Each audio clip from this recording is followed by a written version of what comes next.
O clima em São Januário está fervendo nesta quarta-feira com uma enxurrada de informações importantes, mexendo com o emocional de quem ama o Cruz Maltino. E para começar, a notícia que movimenta os bastidores do clube. A renovação contratual de Rairan, joia da base, está muito próxima de ser sacramentada. O Vasco entendeu que o garoto é um ativo valiosíssimo e não podia deixar passar a chance de proteger o seu futuro. A diretoria já está com tudo encaminhado para estender o vínculo do atacante até o final de 2028. Mas a cereja do bolo não é só a duração do contrato, e sim o novo valor da multa rescisória, 437 milhões de reais. Isso mesmo, mais de 70 milhões de euros. Uma cifra que joga o patamar do jogador lá em cima e que mostra que o clube está se precavendo para não perder a sua maior promessa por qualquer valor. E não é exagero dizer que Rairan já chama a atenção de gigantes europeus. Na Itália, portais especializados o comparam a Edmundo, o animal. Segundo análises da imprensa italiana, o garoto tem uma explosão física rara, aliada a uma técnica refinada e muita habilidade no 1 contra 1. A comparação com Edmundo não vem apenas pelo talento, mas também pela origem, ambos formados em São Januário, com sangue vascaíno e com aquele estilo agressivo de quem vai para cima sem medo. Já na Espanha, a imprensa foi ainda mais ousada e apontou Rairan como a reencarnação de Adriano Imperador. O tradicional jornal Marca destacou que o jovem tem números impressionantes para a idade, sendo o sub-19 com mais gols marcados entre todas as 5 grandes ligas europeias em 2025. Isso tudo, é claro, sem sequer ter saído oficialmente do Brasil. O garoto está sendo observado como uma futura bomba no mercado da bola, e o Vasco, atento a essa movimentação, fez questão de blindá-lo. E essa movimentação não acontece por acaso. O clube sabe que vive um momento de reconstrução institucional e que proteger seus talentos é uma das chaves para o sucesso a médio e longo prazo.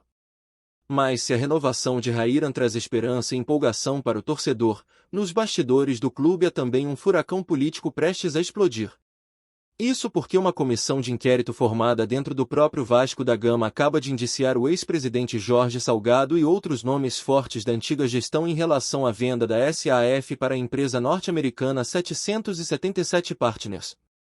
A investigação, que levou mais de 1 ano e meio para ser concluída, aponta possíveis irregularidades no processo de escolha da empresa, na assinatura do contrato e até na forma como os recursos aportados foram utilizados. Os indiciados agora têm 15 dias para apresentar defesa. E o que está em jogo não é pouca coisa.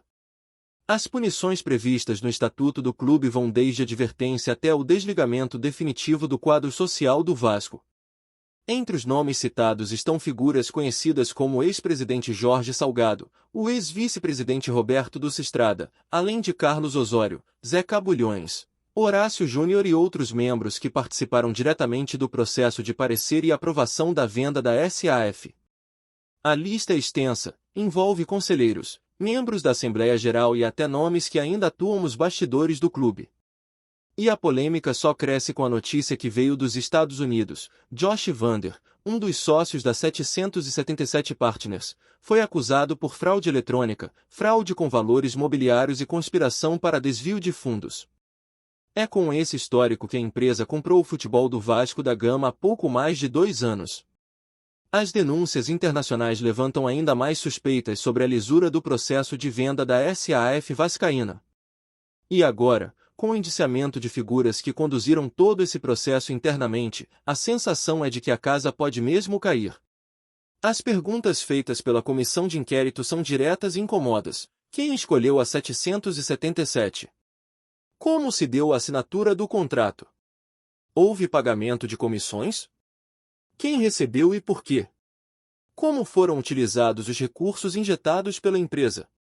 Perguntas que até hoje não foram respondidas de forma satisfatória e que agora podem desencadear uma verdadeira reviravolta dentro do clube. Em paralelo a esse turbilhão político, o atual presidente do Vasco, Pedrinho, segue sua jornada de reconstrução e resgate da identidade do clube. E o que ele fez antes e depois do clássico contra o Fluminense mostra que o momento é, sim, de transformação. Pedrinho tem sido mais que um gestor. Ele virou símbolo da resistência vascaína. No vestiário, suas palavras inflamaram o elenco. Falando diretamente aos jogadores, ele deixou claro que o Vasco não briga por pouco. A meta é brigar pela Libertadores. Nada de pensar pequeno. O clube precisa voltar ao topo, e isso só será possível com atitude dentro e fora de campo.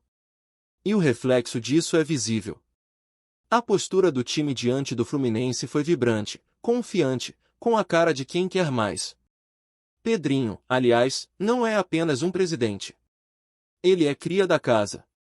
Viveu o auge com títulos como o Campeonato Brasileiro e a Libertadores, mas também sentiu na pele o fundo do poço em 2008, quando o Vasco caiu para a Série B. Ele sabe o que é sofrer como jogador e como torcedor. Por isso, quando fala, fala com o coração, fala como quem viveu tudo isso de perto. O torcedor vascaíno, que passou anos mergulhado em dor, incerteza e humilhação, começa a reencontrar algo raro, esperança.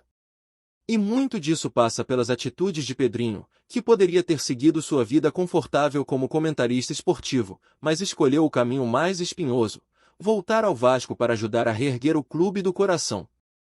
Assumiu a bronca, encarou o sistema e está comprando uma briga que poucos teriam coragem de enfrentar. Mas como todo processo de reconstrução, esse momento exige paciência, firmeza e apoio. Pedrinho ainda tem mais de um ano pela frente e muitos desafios a vencer. Críticas existem e continuarão existindo. Mas o torcedor reconhece quando a verdade, quando a paixão e quando há comprometimento. E isso, Pedrinho tem de sobra. E talvez seja por isso que hoje o Vasco voltou a ter alma. Voltou a ter voz. Voltou a ter esperança. Enquanto isso, no campo, Raíran surge como símbolo dessa nova geração. Um talento bruto, lapidado em casa, ganhando o reconhecimento da Europa e agora protegido por um contrato que o valoriza como merece. A diretoria fez questão de aumentar o salário do garoto, valorizar sua trajetória e garantir que, se um dia ele sair, será por uma quantia que realmente reflita seu potencial. O novo contrato, que vai até o fim de 2028, é mais do que uma medida administrativa. É uma declaração de princípios. É o Vasco dizendo: nossas joias têm dono, têm história e têm valor. E não é exagero pensar que Raíran pode sim ser a maior venda da história do clube. O cenário europeu está de olho. A base do Vasco voltou a ser respeitada. E enquanto os bastidores fervem, o campo começa a sorrir novamente. E se por um lado o Vasco se movimenta com inteligência ao blindar Raíran e resgatar a identidade do clube com a liderança de Pedrinho, por outro lado, as cicatrizes deixadas pela gestão passada ainda causam dores profundas e expõem um passado recente de decisões que colocaram o clube numa rota arriscada. A venda da SAF para 777 Partners, que na época foi anunciada como a salvação financeira e estrutural do futebol vascaíno, agora entra em xeque diante das denúncias que surgem não só internamente, mas também no exterior. A situação de Josh Vander nos Estados Unidos é gravíssima, e o simples fato de o Vasco estar associado a uma figura que responde por fraude e conspiração financeira já seria suficiente para acender todos os alertas dentro de São Januário. Mas a coisa é ainda mais séria quando se analisa que essa foi a empresa escolhida para gerir todo o departamento de futebol de um dos clubes mais tradicionais do país. A pergunta que ecoa entre os muros do clube e nas arquibancadas é direta: como uma empresa com esse tipo de histórico foi aprovada para assumir uma responsabilidade tão grande? A comissão de inquérito tenta responder justamente isso. E o que se descobre, aos poucos, é que houve pouca transparência e muita pressa para fechar o acordo. O sentimento é de que tudo foi feito nos bastidores, de forma acelerada, sem o devido cuidado, como se o clube fosse um ativo à venda no mercado e não uma instituição centenária carregada de história e paixão. Agora, com todos esses nomes sendo indiciados, fica claro que essa decisão não passou sem consequências. É nesse cenário que a gestão Pedrinho tenta limpar a casa e colocar o Vasco de volta nos trilhos. Mas não é tarefa simples. É como reconstruir uma ponte enquanto ela ainda está sendo atravessada. O presidente já deixou claro que, se for encontrado qualquer indício de irregularidade na venda da SAF, o clube vai agir. Vai investigar, vai responsabilizar e, se necessário, vai romper. E essa postura mais firme e combativa traz esperança ao torcedor que já não suportava mais o silêncio dos últimos anos, a omissão, a passividade diante dos erros. Pedrinho não tem medo de se posicionar. Não tem medo de enfrentar os poderes que antes comandavam o clube como se fossem donos. E isso, por si só, já muda o ambiente em São Januário. Mas as mudanças não param por aí. A relação entre o elenco e a diretoria também mudou. O ambiente interno, que durante anos foi marcado por insegurança e falta de comando, agora é completamente diferente.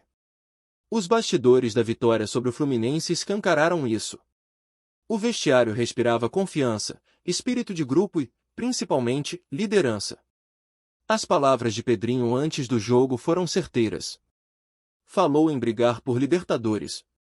Falou em recuperar o orgulho. Em mostrar para o adversário o tamanho do Vasco. E os jogadores entenderam o recado. Entraram em campo com atitude, com gana, com aquela energia que contagia. A resposta foi imediata. O time venceu, convenceu e mostrou que não vai mais se contentar com pouco. E não é só no campo de jogo que essa transformação acontece. A nova postura da diretoria começa a refletir também fora dele. O Vasco está se posicionando melhor no mercado, ganhando mais respeito nas mesas de negociação e, principalmente, voltando a ser visto como um clube que cuida do seu patrimônio. A renovação de Raíra é só um exemplo. O Vasco quer que os seus jovens talentos não sejam apenas uma ponte para o futebol europeu. Quer que eles deixem legado, ajudem o time em campo, e só depois, quando for realmente o momento certo, partam para novas jornadas. E se for para sair, que seja por cifras condizentes com o talento que possuem. A multa rescisória de R$ 437 milhões é uma mensagem clara ao mercado. O Vasco está atento, está profissionalizando sua estrutura e não vai mais vender barato. E Raíra, nesse contexto todo, simboliza exatamente o que o clube quer representar daqui para frente. Um jovem de talento, nascido no clube, formado com os valores cruzmaltinos, e que agora começa a colher os frutos do seu trabalho. O que antes poderia ser uma venda apressada por 20 ou 30 milhões, agora pode ser a maior negociação da história do clube, talvez uma das maiores do país. Isso porque há planejamento, há estratégia e, acima de tudo, há alguém no comando que entende o valor de cada jogador que veste essa camisa. Enquanto o presidente Pedrinho organiza a casa e tenta apagar os incêndios causados pela gestão anterior, ele também vem ganhando o respeito da torcida por algo que parece simples, mas que há tempos não era visto: coerência. Ele fala o que pensa, age de acordo com o que diz, e não se esconde. Está presente no CT, no vestiário, nas reuniões, e principalmente onde precisa estar, ao lado do torcedor. Isso cria um elo que o clube havia perdido. E quando o torcedor percebe que o seu presidente sente o que ele sente, sofre as mesmas dores e vibra pelas mesmas alegrias, esse vínculo se fortalece. O Vasco começa a resgatar o que tem de mais valioso, a sua alma. Claro que ainda há muito a se fazer. O clube carrega cicatrizes profundas, dívidas, processos, e uma herança administrativa pesada. Mas hoje, ao menos, o caminho parece mais claro. O torcedor, que antes só enxergava o fundo do poço, agora vê uma escada. E essa escada começa a ser construída com decisões como a blindagem de Raíra, com investigações sérias sobre o passado recente e com a coragem de um presidente que não tem medo de se expor, de errar, de tentar. Pedrinho não é um salvador. Ele não veio com a promessa de resolver tudo com mágica. Mas ele trouxe algo que o torcedor já não via há muito tempo: verdade. Antes de continuarmos, já te convidamos para se inscrever no canal Colina News e deixar seu like, assim você fica por dentro de todas as novidades do Vascão de forma exclusiva. Bora continuar! O mundo do futebol brasileiro está em polvorosa com um rumor que circula nos bastidores e que, se confirmado, promete abalar as estruturas do país. Fontes próximas ao círculo mais íntimo da empresária e presidente do Palmeiras, Leila Pereira, afirmam que ela estaria interessada na aquisição do Vasco da Gama. Mas o que torna a notícia explosiva não é apenas a transação milionária em si, e sim o motivo que estaria por trás dessa possível jogada: o ódio histórico ao Flamengo.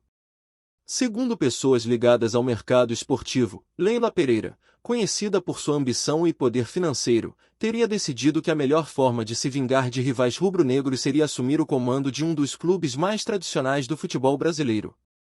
A operação, se confirmada, seria considerada uma das maiores vinganças corporativas do esporte nacional. A presidente do Palmeiras já provou sua capacidade de investir pesado, transformar patrocínios e modernizar estruturas, e o Vasco poderia ser seu próximo palco para mostrar sua força. Entre torcedores e comentaristas, o rumor vem provocando reações diversas. Há quem veja a possível negociação como um choque de realidade para o futebol carioca, um clube centenário como o Vasco nas mãos de uma empresária bilionária com sede de revanche poderia alterar completamente a dinâmica das competições. Outros, mais céticos, afirmam que tudo não passa de um boato, lembrando que aquisições desse porte dependem de negociações complexas e aprovação de inúmeros conselhos. No entanto, a imaginação do torcedor já corre solta. Nas redes sociais, há quem brinque com a ideia de que a vingança de bilhões de Leila Pereira incluiria contratações de peso, reformulações estratégicas e até disputas diretas com o Flamengo em cada clássico futuro. Alguns analistas esportivos levantam hipóteses sobre como o Vasco, tradicionalmente problemático financeiramente, poderia se tornar uma espécie de extensão do poder palmeirense, dando à empresária a chance de escrever um capítulo histórico em seu currículo no futebol. O que chama atenção é a ousadia do rumor. Leila Pereira, mulher de negócios e conhecida por não recuar diante de grandes desafios, poderia transformar um clube em dificuldade em uma ferramenta de revanche esportiva, mexendo com paixões e rivalidades centenárias. O burburinho ainda não foi confirmado oficialmente, mas já provoca noites em claro e debates acalorados entre torcedores, dirigentes e especialistas. Se a operação se concretizar, o futebol brasileiro nunca mais será o mesmo. Até lá, resta aos apaixonados por futebol apenas especular e acompanhar de perto cada movimento da poderosa presidente palmeirense. Uma coisa é certa, a possibilidade de uma vingança bilionária está no ar, e ninguém quer perder nenhum detalhe dessa história que promete sacudir o Rio de Janeiro e São Paulo. Trazemos notícias atualizadas do Vasco todos os dias.